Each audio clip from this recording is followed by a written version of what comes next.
akan membahas bersama mengenai dua kategori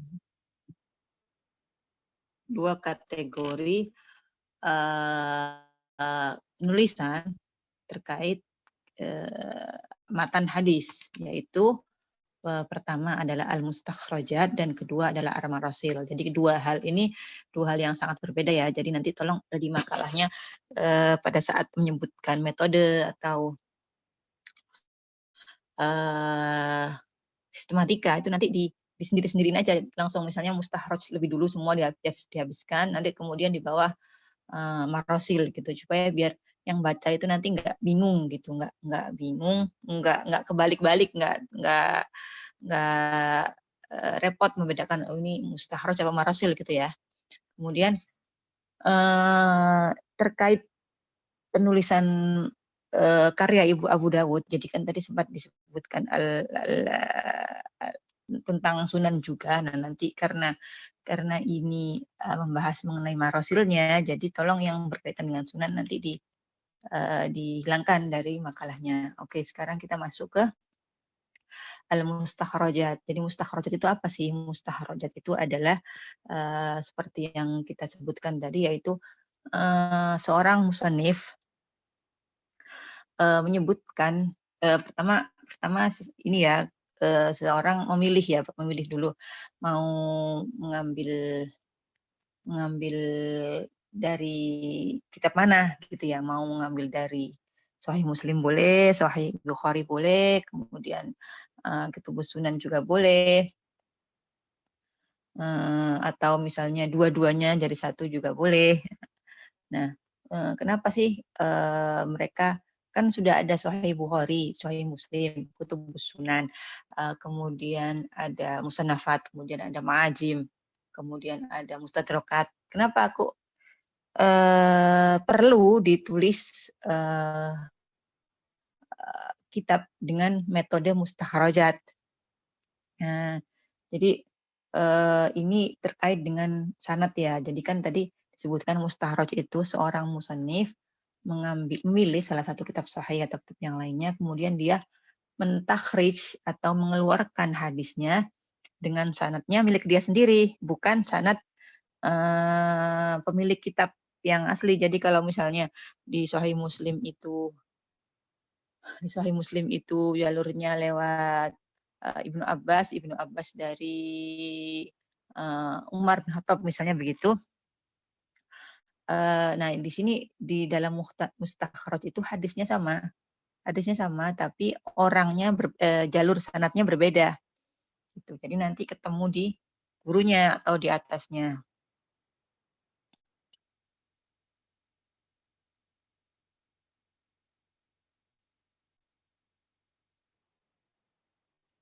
Kemudian apa sih faidahnya? Faidah orang itu membuat mustakhrajat, pertama sanadnya supaya tinggi. Misalnya kalau Abu Nuaim itu meriwayatkan sebuah hadis dari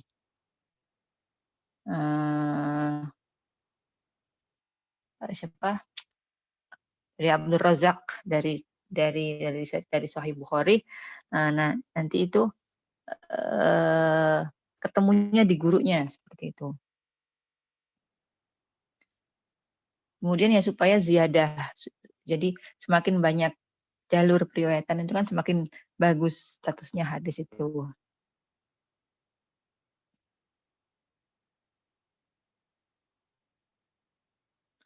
Nah, kitab-kitab apa aja yang ditulis terkait mustakhrajat?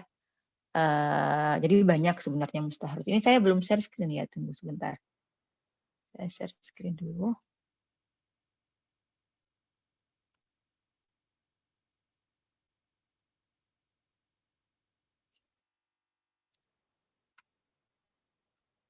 Jadi ini adalah kitab al-mustakhraj milik Sahih al-musnad al-mustakhraj ala Sahih Imam Muslim milik Abu Nuaim al-Asbahani. Di dalam sebelum kita masuk kitabnya itu ada disebutkan oleh muhakiknya beberapa kitab yang ditulis dengan metode mustakhraj. Pertama adalah kitab yang ditulis atau berdasarkan Sahih Bukhari. Milik pertama Mustakhraj Al-Hafidz Abu Bakar Ahmad bin Ibrahim bin Ismail Al-Ismaili. Itu Mustakhraj Al-Bukhari. Kemudian Mustakhraj Al-Hafidz Abu Bakar Al-Barqani milik Sahih Bukhari juga. Mustakhraj Abi Ahmad Muhammad bin Ahmad Al-Watrifi itu juga Sahih Bukhari. Kemudian Mustakhraj Abi Abdullah bin Abi Dahal. Kemudian Mustakhraj Abu Bakar bin Mardaweh. Kalau tadi itu kan Bukhari, sekarang itu adalah yang Muslim. Mustakhraj Abu Ja'far Ahmad bin Ahmad Al-Hamdani Hamdan An-Naisaburi abad ketiga. Terus Mustakhraj Abu Bakar Muhammad bin Muhammad Ibnu Raja An-Naisaburi 286, masih abad ketiga. Kemudian Mustakhraj Abu Awana. Jadi Abu Awana ini juga salah satu pemilik mustakhraj yang terkenal. Jadi selain yang biasanya dipelajari itu selain milik Abu Nuaim, ya milik Abu Awana ini. Kemudian kitabnya Abu Hamid Asy-Syadzili Al-Faqih Asy-Syafi'i Al-Harawi itu juga tentang Sahih Muslim. Kemudian Abdullah Al-Jauzaqi An-Naisaburi, kemudian Abu Nuaim Al-Asbahani abad kelima. Kemudian Abul Walid Hasan Al-Qurashi. Selanjutnya ada juga yang mustakhraj yang ditulis berdasarkan dua kitab. Jadi dia mengumpulkan dua kitab dalam satu bareng-bareng gitu ya, jadi satu kan.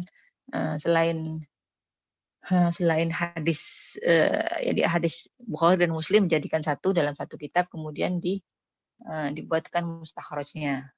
Yang pertama Mustakhraj Abu Bakar bin Manjuwaih. Kemudian Abu Naim Al-Asbahani juga punya. Kemudian Al-Mustakhraj Abu Dar Al-Harawi. Kemudian Muhammad Al-Khallal. Kemudian Abu Ali Al-Masrojasi. Kemudian Abu Mas'ud Al-Asbahani. Dan lain-lain. Jadi sebenarnya banyak sekali para ulama yang menulis tentang mustakhraj. Tadi kan Sahihaini, Sahih Bukhari Muslim atau sendiri-sendiri. Kalau ini Mustakhraj Sunan Abu Daud. Jadi Sunan Abu Daud juga dibuatkan mustakhrajnya yang ditulis oleh Qasim Musa, kemudian Abu Bakar bin Manjuwaih, kemudian Abu Abdullah Muhammad bin Abdul Malik bin Aiman Al-Qurtubi. Selain itu juga mustakhraj atas Sunan At-Tirmidzi yang ditulis oleh Abu Bakar bin Manjuwaih juga sama. Kemudian Abu Ali Hasan bin Ali bin Nasr Al-Khurasani At-Taumi. Selain itu, Abu Nuaim Al-Asbahani juga menulis mustakhraj atas kitab Tauhid milik Ibnu Huzaimah. Hafidz Al-Iraqi punya mustakhraj atas Mustadrak Al-Hakim, tapi nggak selesai. Kemudian mustakhrajnya kitab Ma'rifatul Ulum Hadis. Kemudian mustakhraj dalam hadis milik Abul Qasim.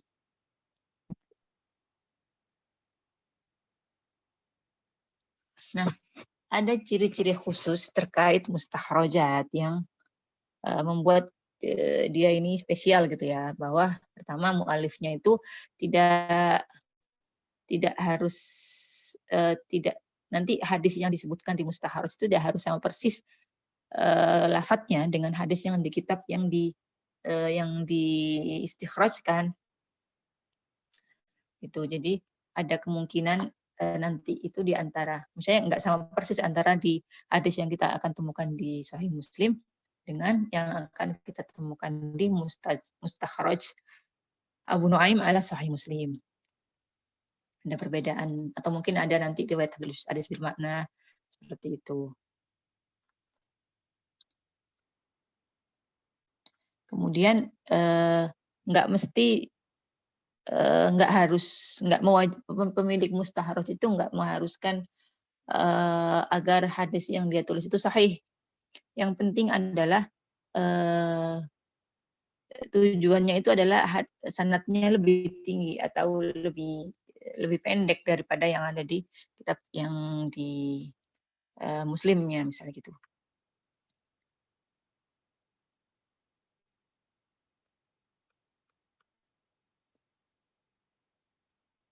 Itu adalah beberapa ciri yang kita bisa temukan di al-mustakhrajat. Nah, sekarang ini ada terjemahnya Abu Nuaim, tadi sudah disebutkan di dalam makalah ya, jadi kita skip aja. Ini guru-guru beliau semua disebutkan di sini.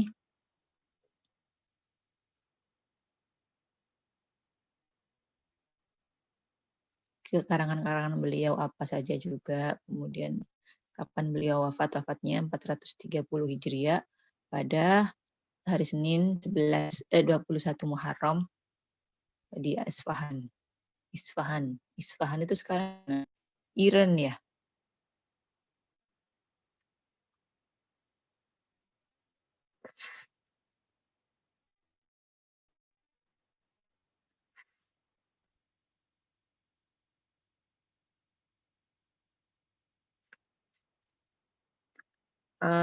Oke itu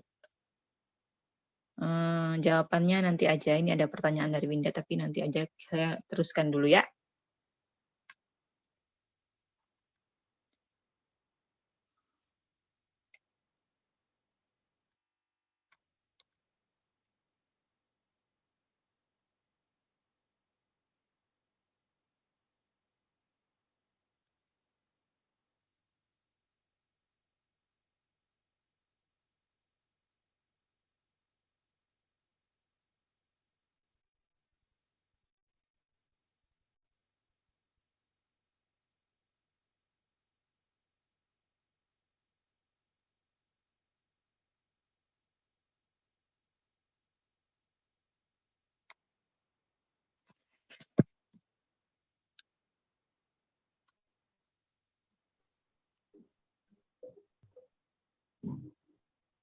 Nah, ini adalah mukaddimah kitab Al-Mustakhraj.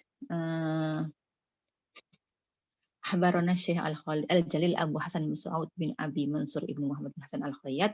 Yurahu bil Jamal bi qiraati alaihi ghairu maratin biasbahan. Terus kita baca langsung aja. Jadi ini adalah riwayat oleh muridnya, makanya dijelaskan bahwa beliau ini dikasih tahu oleh Ibnu Aim pada bulan Ramadan tahun 427.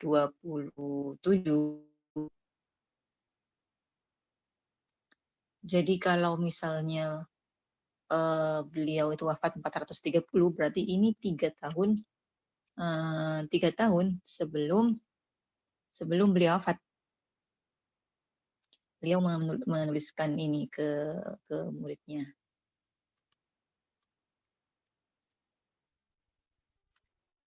Kita ke bawah lagi.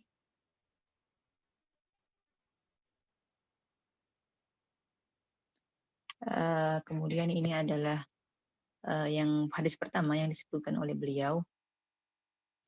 Usikum bitaqwallahi was-sam'i wat-ta'ati wa in kana abdan habsyian fa innahu man ya'sh minkum ba'di.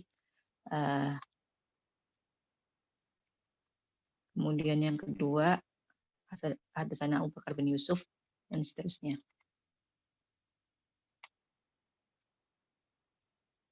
Jadi ini adalah bentuknya kitab Al-Mustakhraj.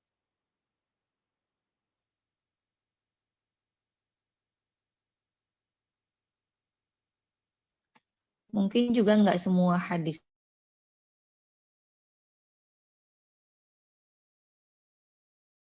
ini di Sahih Muslim disebutkan di sini. Kenapa? Karena kan tidak semuanya juga Abu Nuaim dapat hadis yang sama dari jalur lain begitu kan.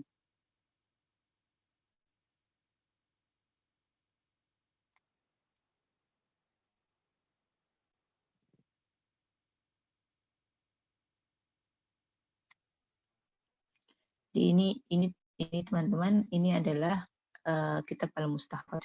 Sebenarnya adalah kita bisa saya tadi itu nemu Mustakhraj atas kitab Sahih Bukhari, cuman masih dalam bentuk maktub. Ada sih sudah dicetak, cuman PDF-nya nggak ada, belum ada PDF-nya. Jadi sudah ada aja kitabnya sudah dicetak, cuman nggak semuanya, karena itu adalah hasil dari disertasi orang. Jadi cuma sebagian aja sudah dicetak, tapi kita belum punya PDF-nya, jadi saya nggak kasih tahu, cuman paling nggak kita tahu bahwa salah satu kitab mustakhraj itu seperti ini loh bentuknya. Jadi beliau ini menyebutkan sebuah hadis dari yang ada di Sahih Muslim dan kemudian dikasih sanadnya beliau sendiri, bukan sanad yang ada di Sahih Muslim, tapi nanti mungkin akan ketemu di gurunya. Oke, sekarang al-marasil. Jadi kutubul marasil ya. Marasil ini sebenarnya bukan cuma Abu Dawud yang menulis tentang marasil. Jadi marasil itu adalah jamak dari mursal. Ayo, siapa yang ingat hadis mursal itu apa?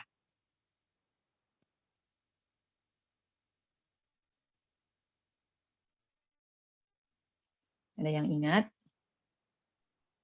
Yang sanadnya bersambung bukan, Bu? Bersambung ke siapa?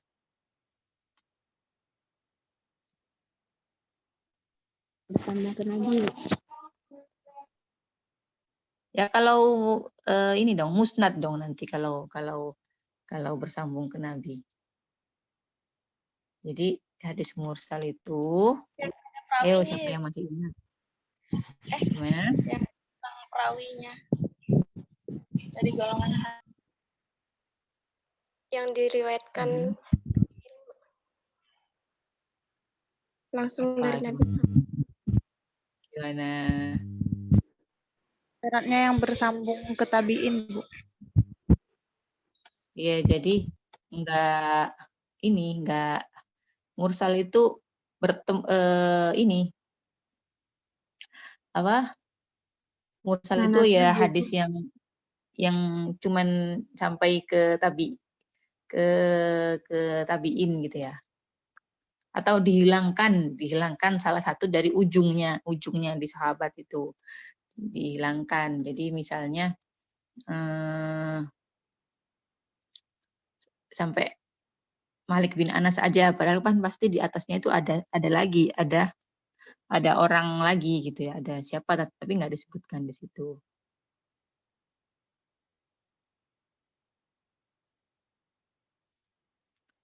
Jadi kalau mau gampangnya masa koto anhu as-sahabi.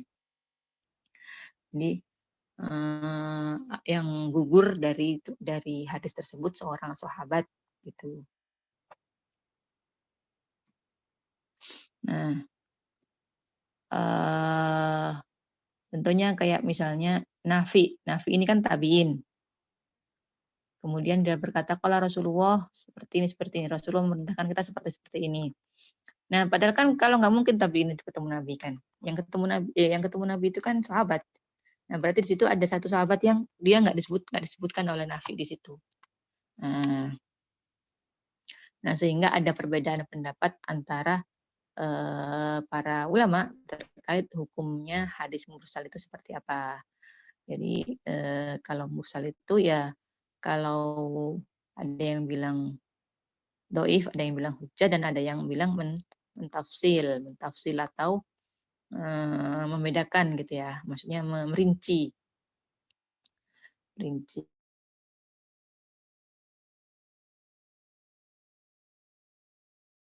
Kalau memang jelas bahwa yang mursalnya sahabi itu diterima. Misalnya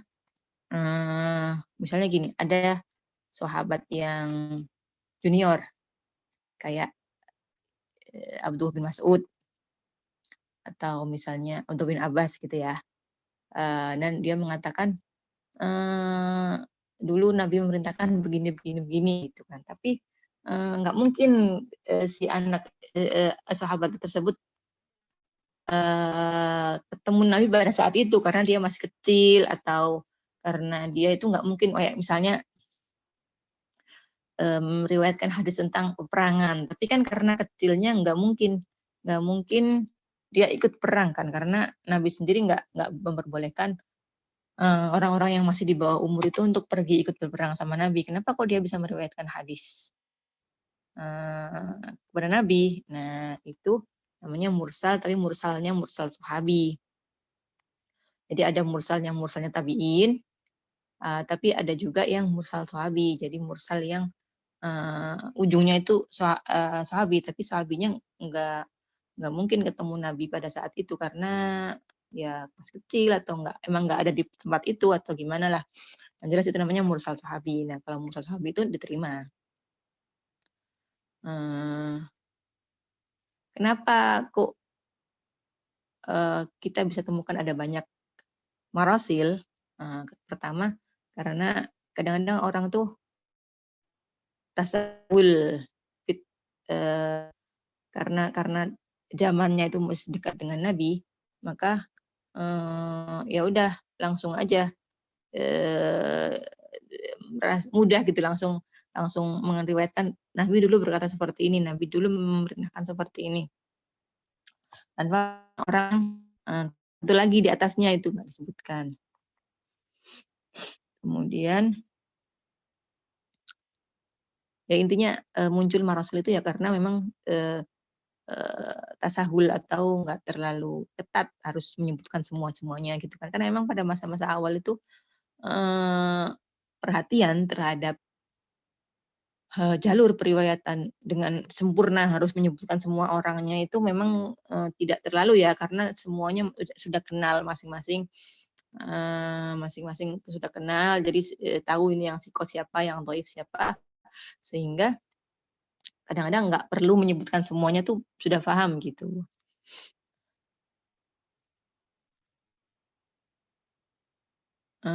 Selanjutnya, nah sekarang kumpulan hadis mursal milik tabi'in kayak misalnya Asy-Sya'bi. Jadi dari mursalnya Sya'bi, misalnya Sya'bi berkata bahwa dulu saya mendengar Rasulullah begini gitu. Nah, mursalnya Sya'bi ini sahih katanya. La yakadu yursilu illa sahihan. Jadi dia enggak memursalkan sesuatu kecuali dia harus sahih. Makanya mursal itu harus cek ulang. Kalau misalnya orang-orangnya siqat, orang-orangnya bisa dipercaya ya pasti diterima. Kemudian mursal an-Nakhai. Jadi an-Nakhai ini juga sama. Beliau punya banyak marasil.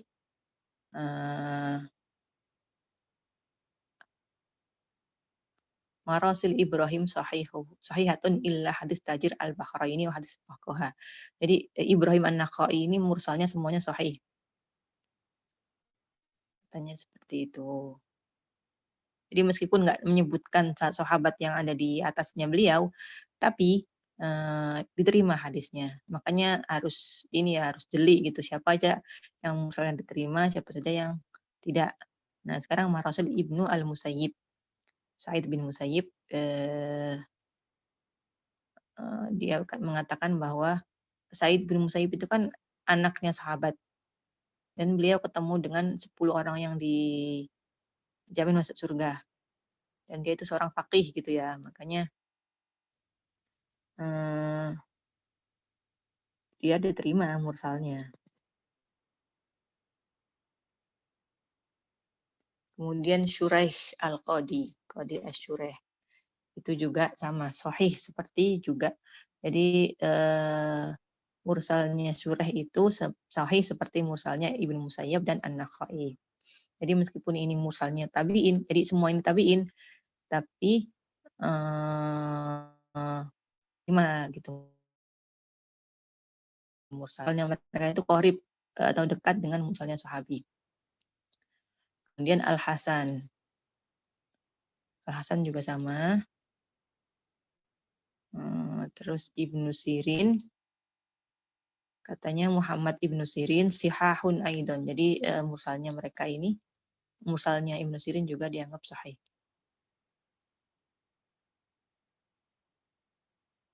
Marasilus Sa'id bin Musayyib wa Muhammad bin Sirin wa Ibrahim an-Nakhai indahum sihah, semuanya sahih.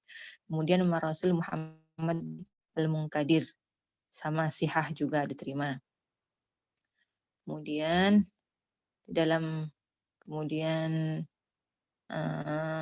orang-orang tabi'in dan tabi'in yang sikot itu juga diterima kayak mursalnya Sa'id bin Jubair, kemudian Mujahid, Tawus dan seterusnya. Kemudian marasil atau mursalnya atau itu juga diterima. Zuhri juga. Oke, ini adalah para tabi'in yang mursalnya diterima. Jadi nggak semuanya diterima, cuma nama-nama ini yang disebutkan para ulama muhaddis ini yang diterima mursalnya. Zuhri, kemudian Qatadah, Abu Ishaq Al-Hamdani, A'mash, dan seterusnya. Sekarang kitab-kitab yang ditulis yang memuat mursal.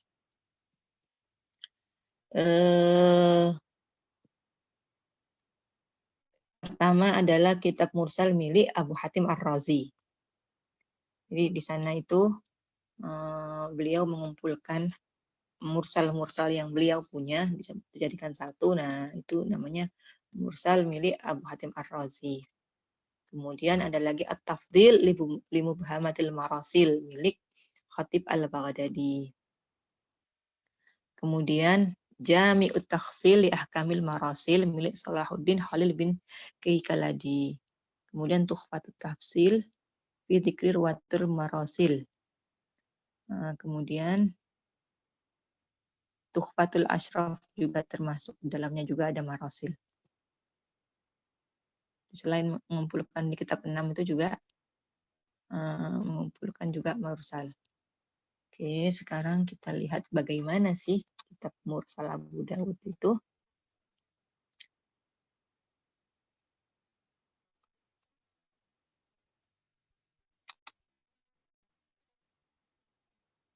Ini masih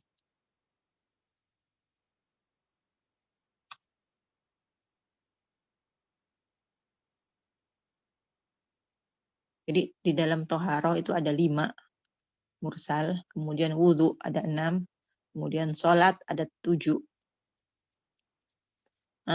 kemudian azan ada 6. Ini bisa dibaca sendiri ya nanti ya. Jadi ini jumlah aja per babnya itu ada berapa gitu.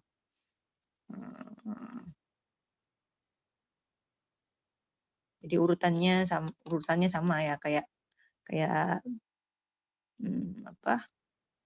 kutubus sunan, urutannya itu ya pertama wudhu, habis itu sholat, kemudian habis sholat ya sholat Jumat, kemudian sujud sahwi, kemudian zakat fitri doa,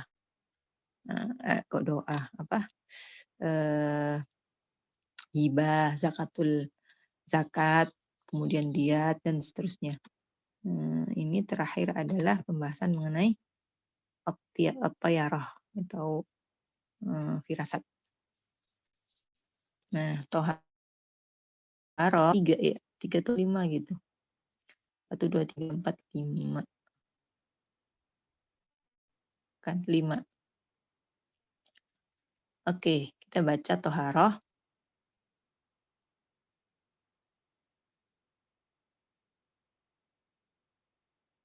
Siapa yang mau baca? Coba Ibu. Oke, silakan. Bismillahirrahmanirrahim. Wassallallahu ala sayyidina Muhammadin wa ala alihi wasallam. Wa bihi ilaihi qol antol hatta bin Abi Kinan anna Nabiy sallallahu alaihi wasallam kana idza arada an yabula fa'ata wazran minal ardi akhadha 'udan minal ardi fanakasa bihi hatta yasra summa yabulu. Oke, jadi yang pertama ini adalah yang bersumber dari Tolhah bin Abi Qinan. Dia mengatakan bahwa Nabi itu dulu ketika beliau ingin buang air kecil dan beliau itu mendatangi sebuah tempat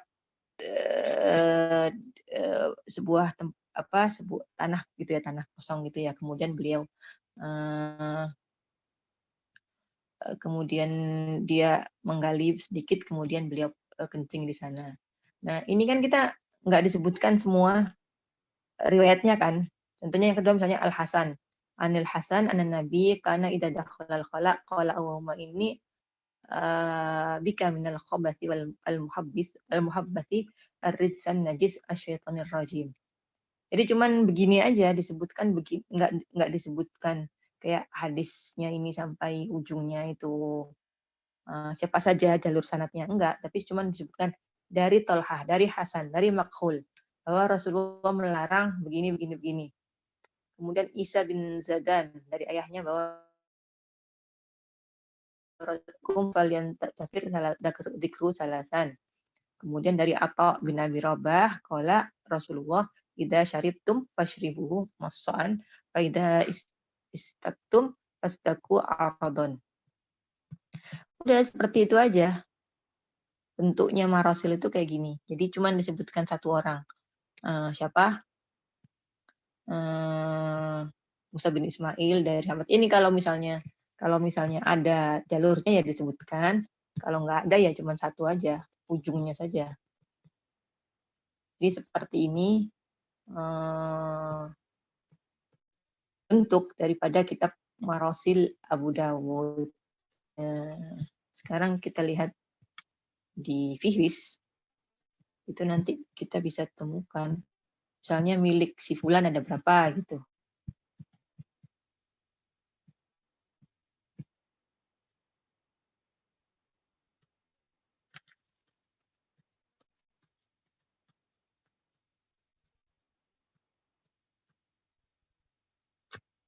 Oh ini alasannya dia. Jadi ada versi lain sama-sama kitabnya, cuman saya dua-duanya.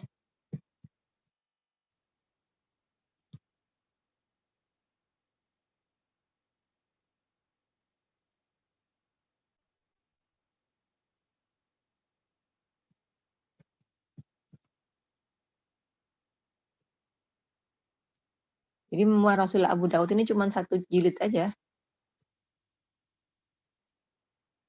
Nah, ini disebutkan kalau hadis ini nomornya segini, mursalnya siapa? Mursalnya makhul.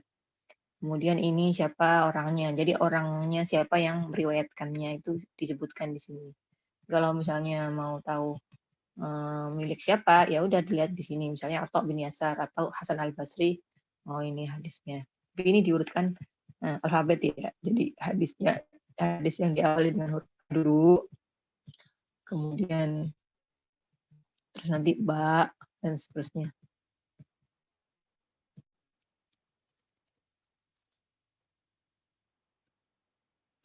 Ini Jim. Oke, sekarang karena pertanyaannya Linda itu terkait Marasil, mana tadi? Diskusi. Bisa nomor 1, Abu Dawud dalam menyusun kitabnya mengacu pada kitab Sunan. Enggak.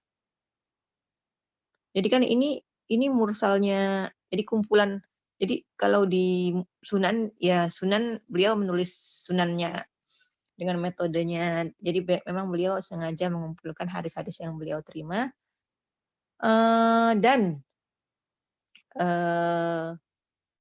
kemudian beliau itu mengurutkannya berdasarkan bab-bab fikih. Kemudian kadang-kadang memberi komentar juga di dalam hadisnya. Nah, kalau mursal adalah menyebutkan hadis-hadis yang tidak disebutkan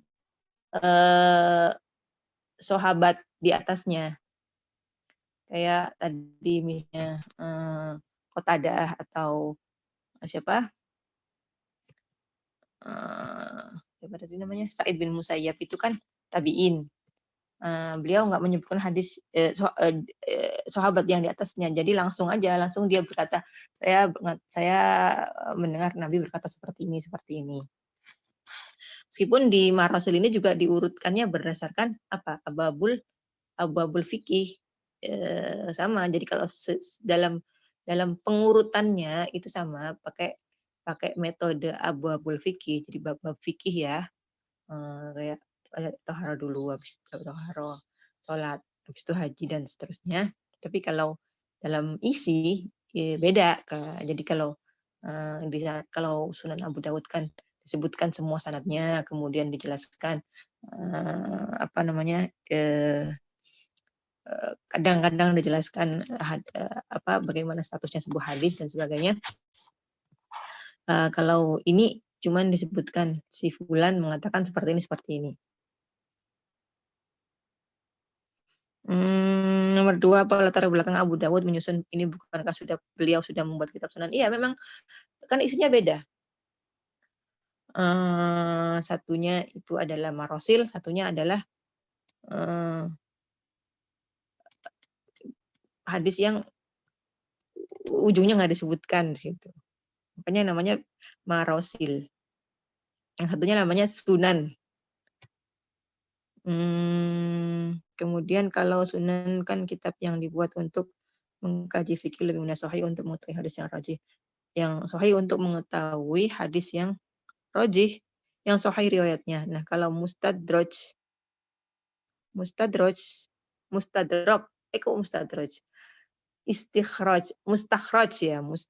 bukan. Jangan kebalik-balik.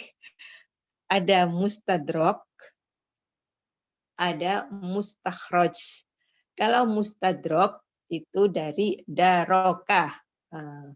Kalau mustakhraj dari kharaja. Jadi kata aslinya sebelum dapat imbuhan, dapat tambahan istaf'al, dari kan wazannya istaf'ala kan. Kalau mustadrak itu dari daroka, dari istadroka. Kalau mustakhraj dari kharaja istakhraja. Tuh. Nah, kalau tujuan membuat mustakhraj untuk apa? Ya tadi itu. Jadi untuk pertama, untuk supaya kalau sebuah hadis itu nanti banyak toriknya. Kemudian nanti kelihatan sanadnya yang lebih tinggi kan, karena nanti ketemu di gurunya dan sebagainya. Jadi kalau sebuah hadis itu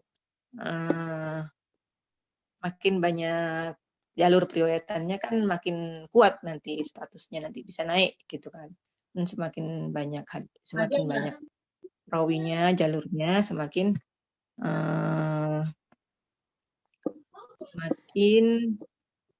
naik tingkatannya gitu. Apalagi kalau misalnya hadisnya itu hasan atau masih kategorinya gharib gitu kan. Kalau gharib berarti nanti bisa ditambahin dari jalur lain.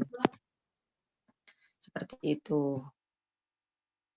Ya, silakan. Masih ada lagi yang mau bertanya? Ibu, Yuni mau izin bertanya, Ibu. Siapa? Yunita, Ibu. Yunita, oke. Kan yang terkait mustakhraj, Ibu, kan itu kayak contohnya mustakhraj karya, kan mustakhraj itu jadi orang ya, Bu, orang yang mengeluarkan hadis gitu kan ya, Bu ya.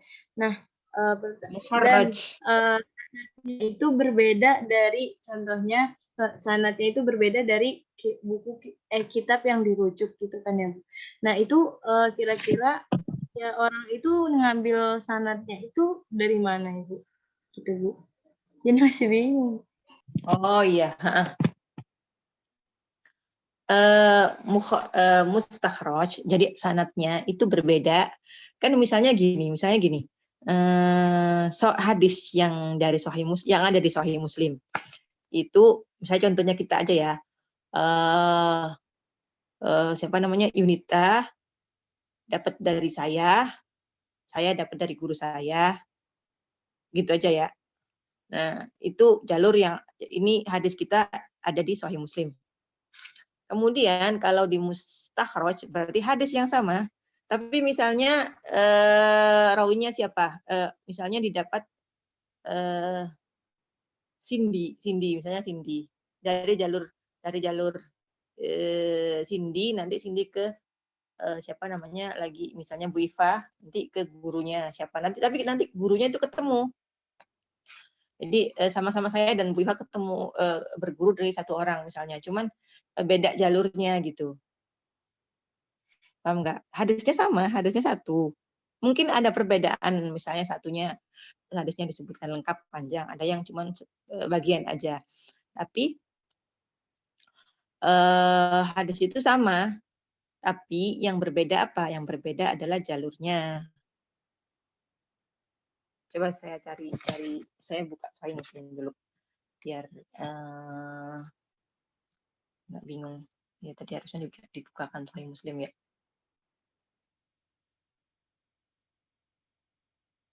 Sahih Muslim.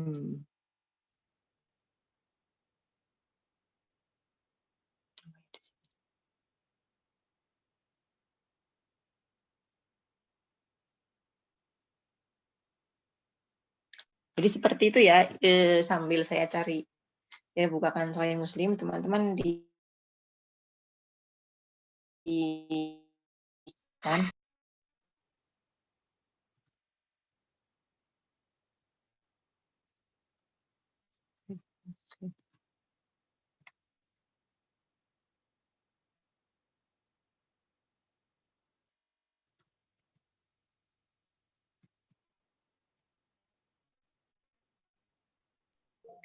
Ibu sambil ibu ibu. Apa? Enggak, suaranya mau tanya lagi Bu sambil boleh. mau tanya.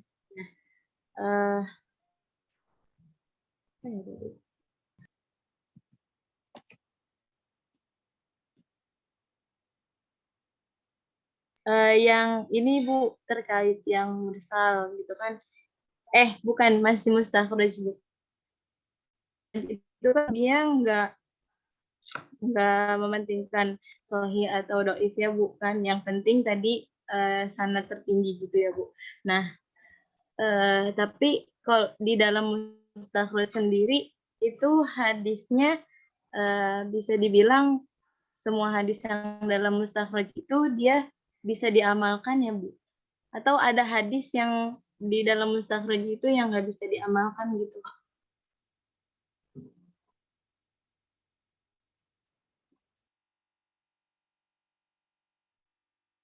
Oke. Terkait amalnya ya.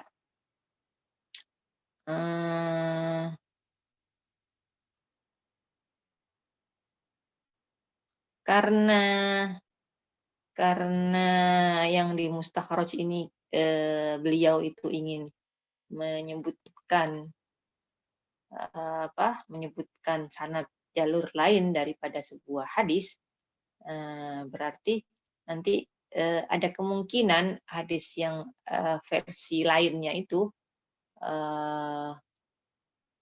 ini enggak ini ya, enggak apa namanya, doif gitu ya, doif. Nah kalau doif ya berarti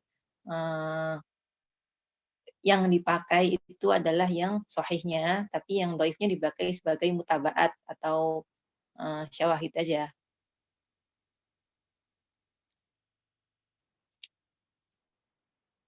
Sebentar, saya lagi nyari ini jadi saya ini enggak, terus tunggu ya.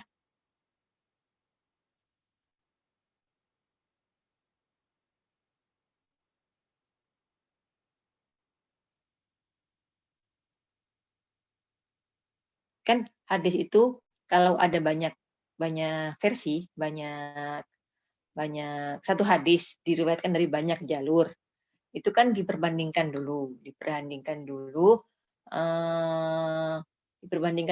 yang mana ini yang mana yang lebih kuat sanadnya, ya kan? Yang mana yang jalur mana yang lebih kuat. Nah, kalau misalnya di situ itu ada hadis yang ketika diteliti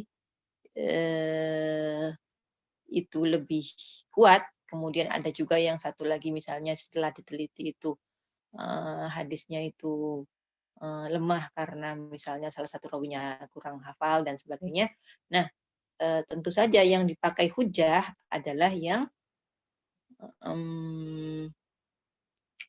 sahih, yang jalur yang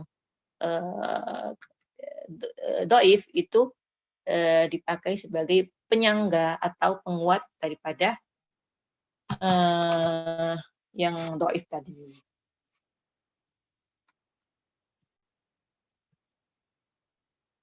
Masuk. Berarti ketika kita misalnya lagi ngelihat kitab mustakhraj orang awam gitu nggak tahu. Jadi intinya harus mastiin dulu gitu ya Bu. Ini tuh dia sohi atau enggak. Kalau misalnya emang sohi berarti di sini yang di dalam itu diteliti ulang gitu ya Bu. Iya, Untuk betul. menyatakan hadis bisa dipakai atau enggak gitu. Makasih Bu.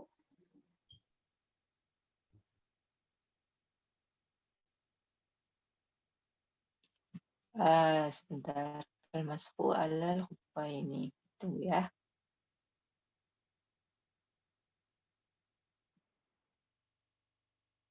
Awadu ayadahu alal imamati.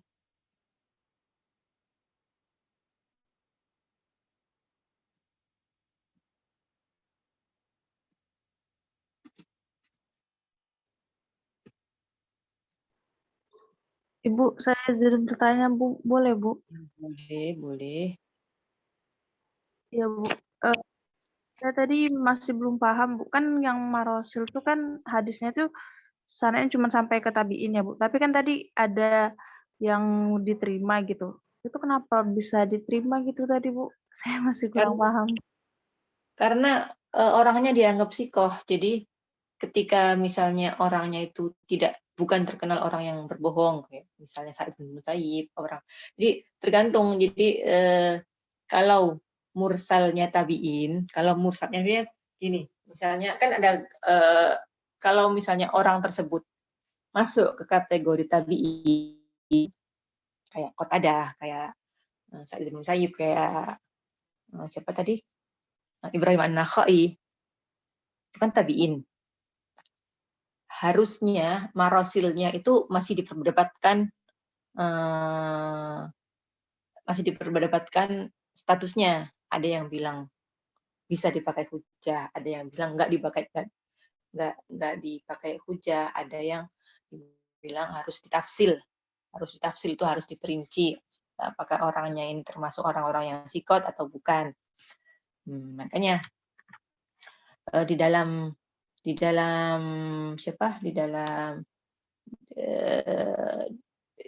marasil yang Abu Daud itu jadi harus diteliti ulang. Ini orangnya diterima enggak mursalnya gitu kan. Nah, terus sekarang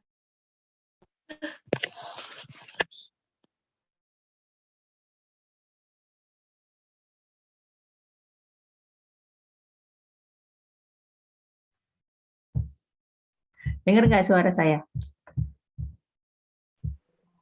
Iya, Ibu, kedengeran. Oke. Berarti gimana?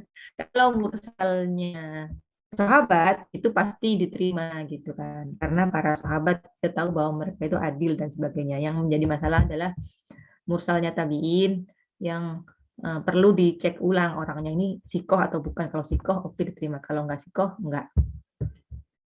Seperti itu.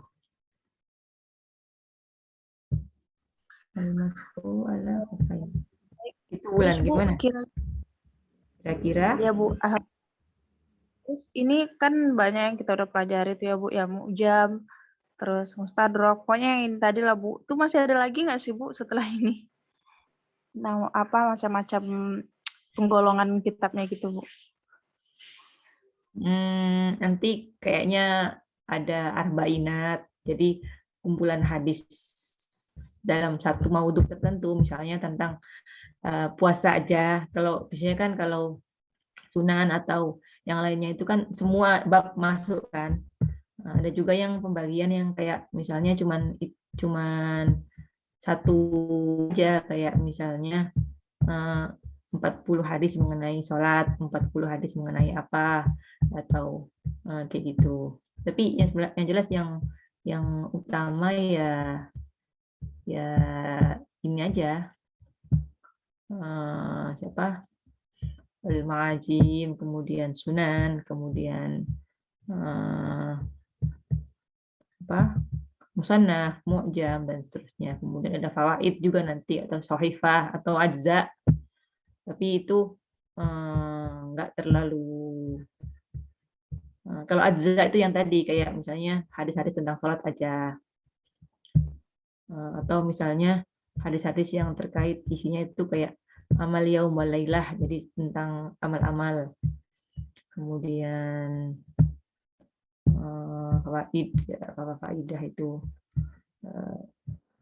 ya tambahan lah. Intinya yang ini aja sih yang tadi yang kita sudah pelajari bersama itu yang penting. Yang terkait kutubul mutun ya, anak-anak ini kan masih kutubul mutun semua, jadi isinya itu adalah matan hadis. Jadi mustakhraj itu menyebutkan matan hadis meskipun jalurnya berbeda dari Muslim.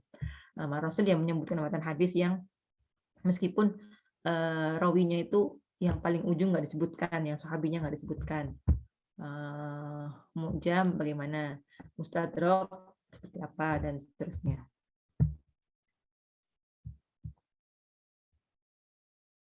Baik, Ibu. Terima kasih. Iya.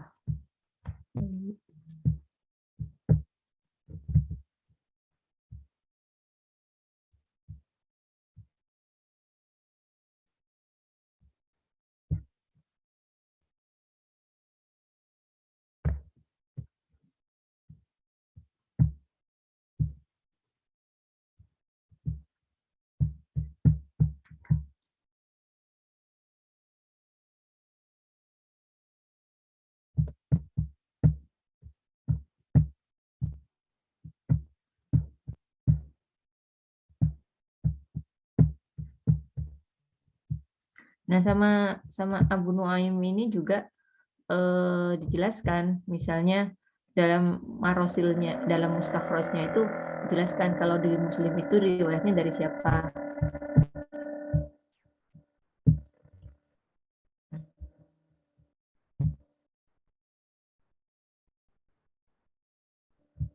Tentunya ini kelihatan nggak jelas, nggak kecil ya.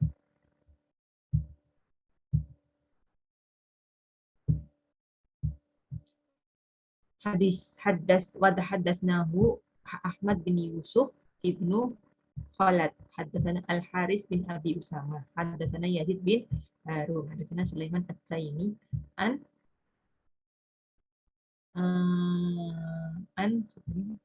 Bakar bin Abdullah Al-Muzani an Ibnu Al-Mughirah Ibnu Syubah an Abi anna Rasulullah sallallahu alaihi wasallam qala. Jelas nggak tulisannya? Kalau nggak jelas digedein sendiri aja ya, kan bisa di itu. Mashu alal khufaini wa wada'a yadahu alal imamah. Jadi Rasulullah itu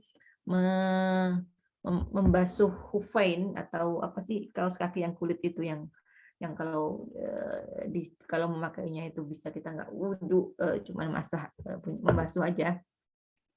Dan beliau meletakkan tangannya di atas imamah, jadi nggak basuh rambutnya langsung, tapi membasuh imamahnya, atau apa sih imamah itu bahasa Indonesia, surbannya beliau. Disebutkan oleh Abu Nuaim bahwa rawahu Muslim dari Umayyah dan Muhammad bin Abdul A'la dari Mu'tamar dari ayahnya. Hadis ini adalah Muslim.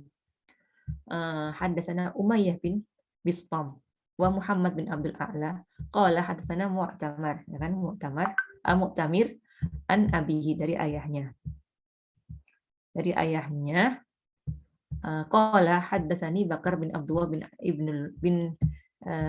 Ibnu Al-Mughirah an abihi anna Nabi sallallahu alaihi wasallam masaha 'alal khuffaini wa muqaddami ra'sihi wa 'ala imamatihi. Hadisnya nggak sama persis, yang jelas masih satu bab ya, masaha 'alal khuffaini. Terus kemudian kalau di versi Abu Nuaim itu wadu ayadahu 'alal imamati, kalau di versi Muslim adalah muqaddamu ra'sihi wa 'ala imamatihi. Jadi beliau membasuh kedua kufnya dan ke depan kepala, depan ininya, apa sih? Muqaddamu ra'sihi itu maksudnya awal rambutnya dan imamahnya, dan di atas surbannya. Jadi masih pakai surban tuh dipelsu, kemudian dibelakangin sampai imamahnya.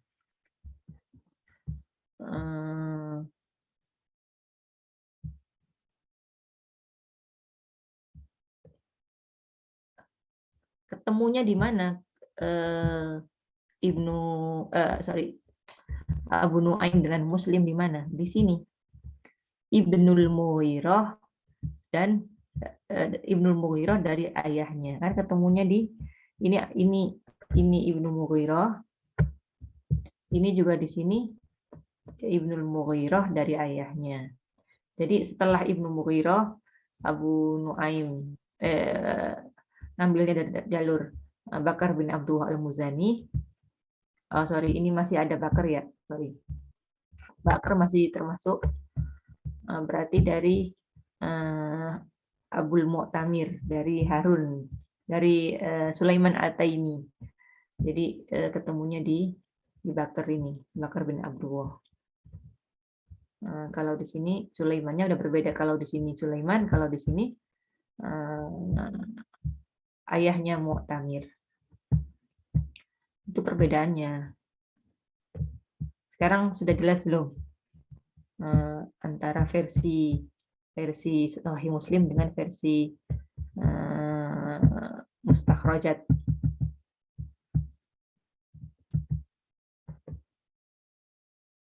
Gimana? Ya Ibu, alhamdulillah udah jelas Ibu. Kan? Jadi ya udah sama, intinya sama, hadisnya kemudian ketemu di mana gitu aja.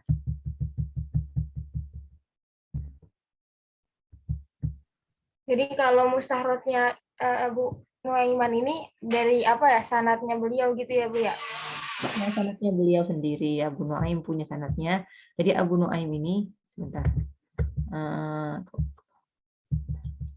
Abu Nuaim ini dapat hadis mashul al-khuffain, bahwa Rasulullah ini membasuh khuffainnya itu dari sama-sama dari Bakar bin Abdullah al-Muzani. Tapi kalau Abu Nuaim itu ngambil dari Sulaiman At-Taimi, kalau Muslim dari ayahnya Al-Mu'tamir. Gitu. Jadi kayaknya Bakar bin Abdullah ini ngajar gitu ya, ngajar. Terus muridnya banyak, salah satu muridnya itu satunya namanya ayahnya Mu'tamir, nggak tahu itu di sini nggak ada namanya. Satunya lagi misalnya orang namanya Sulaiman At-Taimi. Kemudian Sulaiman At-Taimi mengajarkan ke muridnya namanya Yazid bin Harun. Yazid bin Harun mengajarkan ke Al-Haris. Al-Haris mengajarkan ke Ahmad bin Yusuf. Ahmad bin Yusuf ke Abu Nuaim al-Asbahani. Kalau Imam Muslim berarti dari sini, dari siapa ayahnya Mu'tamar ke anaknya Mu'tamir ini. Kemudian Mu'tamir ini mengajarkan ke Muhammad bin Abdul A'la dan Umayyah bin Bastam. Jadi mengajarkan kedua orang ini, dan dua orang ini lah yang akhirnya hadisnya diambil oleh Muslim. Seperti itu.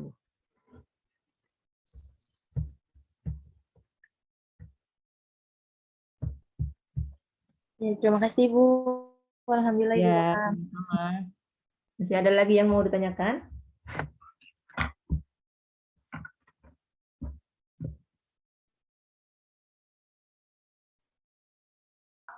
Ibu, untuk penanaan kitabnya itu harus ada kata mustakhrajnya ya Ibu? Iya, jadi harus dilengkap gitu, penamaannya harus lengkap karena mustakhraj ala sahihaini, ala sahih Muslim. Berarti yang dijadikan rujukan ketika menulis mustakhraj ini adalah sahih Muslim. Sama kayak Mustadrak Al-Hakim ya. Mustadrak Al-Hakim itu atas apa? Atas sahihaini. Jadi dia itu memasukkan hadis-hadis yang nggak ada di sahihaini. Seperti itu. Nanti harus tahu perbedaan antara masing-masing namanya gitu, jangan salah panggil. Jadi Abu Dawud punya dua kitab, yang satunya Sunan, satunya Marasil.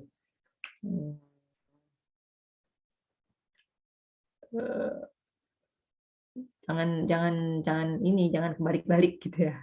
Kemudian Nanti juga mustakhrajat, banyak macam mustakhrajat, tapi kita yang pelajari sekarang adalah mustakhraj ala muslim. Ada yang nanti Abu Nuaim sebenarnya punya mustakhraj ala Sahih Bukhari, tapi saya nggak dapat PDF-nya. Kemudian apa? Udah kayaknya ini aja sih yang penting-penting. Jadi yang maksudnya mustakhraj itu apa, yang maksudnya marosil itu apa, dan seterusnya. Ibu kan yang terkait tadi Bu yang Yunitain, kalau misalnya mau pengamalan hadisnya Ibu, itu kan harus meneliti ya Bu. Ternyata tadi yang mustakhraj Bu sebutkan itu, terus sama apa yang Unibaca juga itu mustakhrajnya rata-rata dari Sahih Bukhari, terus itu kan berarti udah hadisnya itu kan udah sahih ya Bu, berarti itu mah nggak usah diteliti lagi kan Bu, udah jelas bisa diamalkan gitu. Yang punya Abu Nuaim. Iya, Belum tentu, punya. karena kalau versi Muslim itu kan misalnya jalurnya beda. Kita tahu bahwa di sini ada Mu'tamir, ayahnya Mu'tamir, Muhammad bin Abdul A'la, tapi di sini ada Yusuf bin Khalad, Al-Haris bin Usamah, dan kita nggak tahu bagaimana statusnya mereka. Cuman di sini hadis ini ternyata dijelaskan oleh muhakiknya al-mustakhrajat, misalnya hadis yang tadi kita baca itu nomor 2 itu di sini kan hadis ini ada di Muslim bab Thaharah nomor juz 1 231. Kemudian sanad yang sama itu diriwayatkan oleh Abu Dawud dan Tirmidzi dan Nasa'i di Kitab Thaharah. Tapi ada keterangan lain, misalnya hadis yang atasnya lagi, ini terkait tawad doa masaha ala kufaini khamsa sholawat. Nah, ini itu keterangan dari muhakiknya, lafaz ini infaradabi Abu Nuaim. Jadi lafaz yang tadi itu cuman Abu Nuaim aja yang meriwayatkan dan lafaz seperti itu.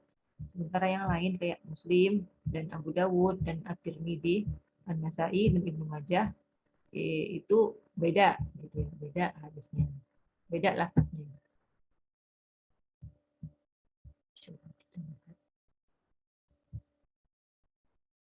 Berarti kita nggak boleh ngeklaim, oh ini dia mustakhraj ala sahihain, berarti hadisnya sahih, berarti kita bisa mengamalkan, kita nggak bisa ngejudge kayak gitu Bu ya. Jadi kita harus neliti dulu gitu ya Bu. Iya, harus meneliti satu persatu gitu. Tapi kan alhamdulillah sudah dibantu oleh muhakik kitabnya.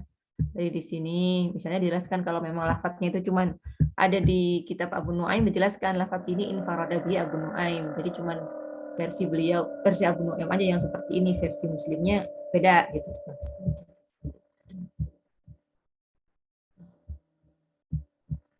Terima kasih Bu. Oke, sama-sama.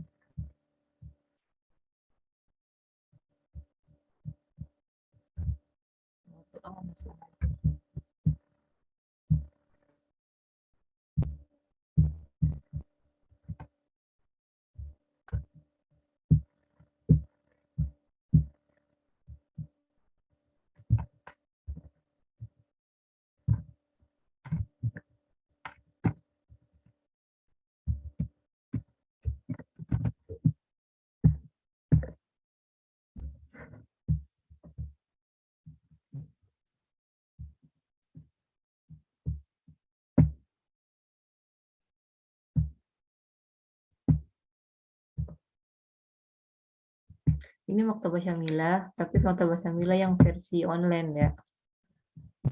Jadi gampang kalau teman-teman mau nyari, kalau nggak punya di laptopnya Maktabah Syamilah tuh nyari di Al-Maktabah. Cuman masalahnya dia agak berat, maksudnya kadang-kadang suka lama gitu, error. Abina bin Hatim Sufyan.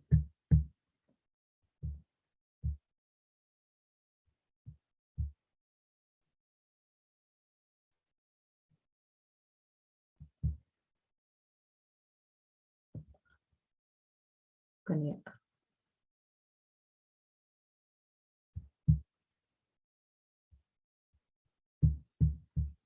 Yahya bin Yahya, suami Numair, berarti bukan ini. Ya, jadi seperti ini. Jadi kita cari satu-satu di versi versi Muslim seperti apa, versi Abu Nuaim seperti apa. Ya, oke, yang lain mau ada yang mau tanyakan lagi?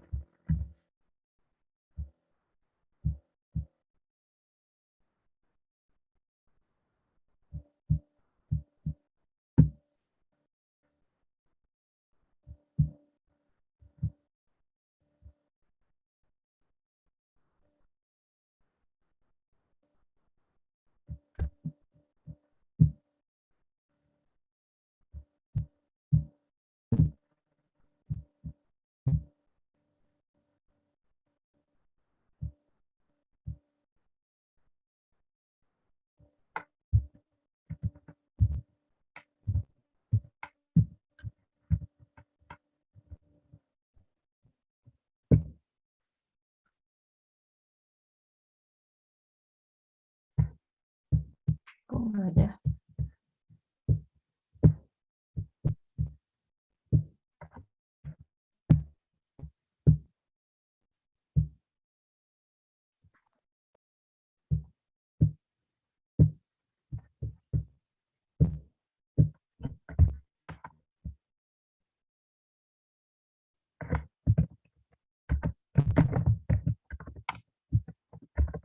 Gimana teman-teman? Sudah cukup atau mau ada lagi yang mau ditanyakan?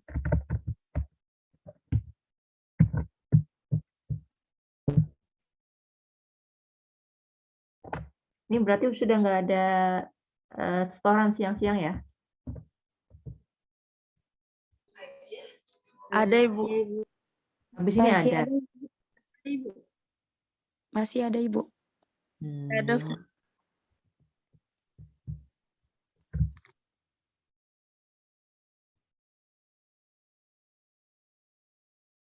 Yahya bin Sa'id, Muhammad bin Hatim, Yahya bin Sa'id.